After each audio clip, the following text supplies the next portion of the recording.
This is a key moment of game 1. Wesley So is white, and here he plays g3, and that is preventing the knight from coming here. Carlsen play bishop e7, and now h4. The idea is to go to h5, and this knight has no good square. Still, Carlsen had to castle, and here he panicked. He took over here, and after these exchanges, Wesley So was calm, and he played rook e3. This is an extra bishop. The rook is coming here, protecting the king, and the attack is fizzling. So Carlsen tried a few more moves, and after this, there's only two pieces attacking the white king, and Wesley So played knight e5 to exchange the queen, and if the queen stays on board, this is trapping the queen here. So therefore on knight e5, they exchange the queens, and now white has a winning position. Black doesn't have enough compensation for the extra piece that white has, and that was the story of game 1. In game 2, Magnus Carlsen is white, and they played a Italian opening. They played theoretical moves for a very long time. This is all theory, so I'm going through. This has been played before, and the players had this position at home. So now they were still playing very fast, and now after a6 comes the critical moment of the game. Magnus didn't remember the following moves, so he had to think for 4 minutes. And here he found a brilliant move, queen f1, with the knights coming to f5 and e4. This is the best square for the queen. The game continued, and now we reach another key moment over here. In this position, you can either take on e5 or you can move the bishop back. And in this position, Carlsen took here, and here, before taking back the knight, he took on g7, and after taking back the knight, he has an extra pawn. And this was dangerous for Wesley So in this game. In this position, that was a critical move to play. Here, the best move was rook f1, with the idea to come here and attacking the king. Now you may define f6 by doing queen e6, but then queen b7 wins a pawn.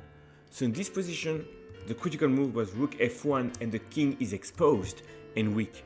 Unfortunately for Magnus Carlsen's fans, he played rook d4, and now after queen e6, rook g4, king h7, Magnus tried again, but this position is equal, as you can see in the eval, and there's no chances for white to win. The game continued, and here at the end they repeated the move in this endgame position with rook endgame.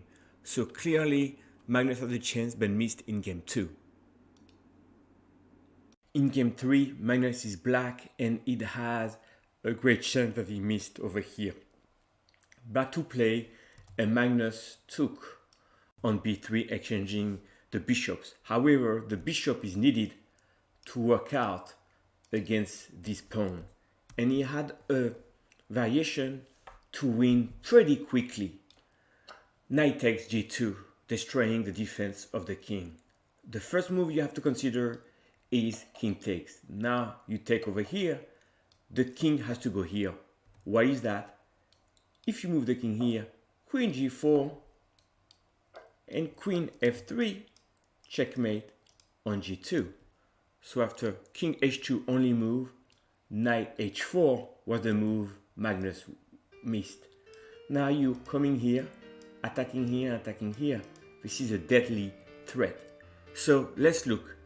If you do knight d2 to protect this, then queen g4, and you have an attack here.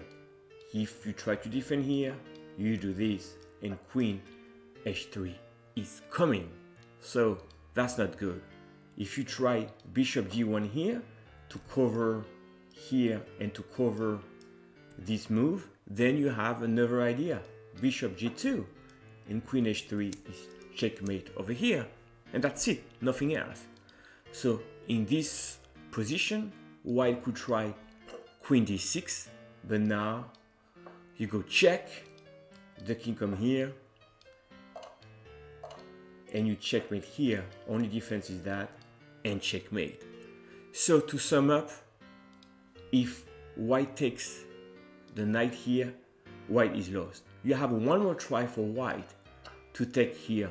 The idea is like if you were to take that, then the attack is less dangerous without the bishops.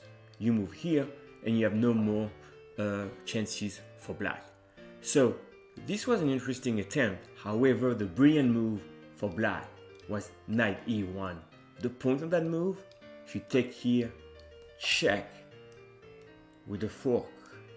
So let's say you move, now you take, if you take here, I take here, and black is an exchange up. So that was all that black had to find. If Magnus had played this move, he would have won game 3, but he did not. And in the end, the game continued, and after a long endgame, the game ended up in a draw here in another rook endgame. That was game 3. And this is the final game, game 4, and once again Magnus missed a key move here. White to play, black just attacked the bishop here, and the key move was king h1. Black takes, check, the king moves, and here does white has a winning move? Yes, the crushing move is e6. The idea, you come here and you attack the king. Now you may try to defend like that, but then you do queen f5 and the queen comes in and threatening to take here. If you defend, then you have the winning move, bishop e5 anyway. And if you take this, then check, king move, and you checkmate. So essentially, Magnus had to find e6, and this was completely winning. There is absolutely no defense in this position. In the end, Wesley So was too strong and won the rapid match, even though Magnus missed several calculations in each game. Thank you for watching. I hope you enjoyed the recap, and don't forget to subscribe. Thank you.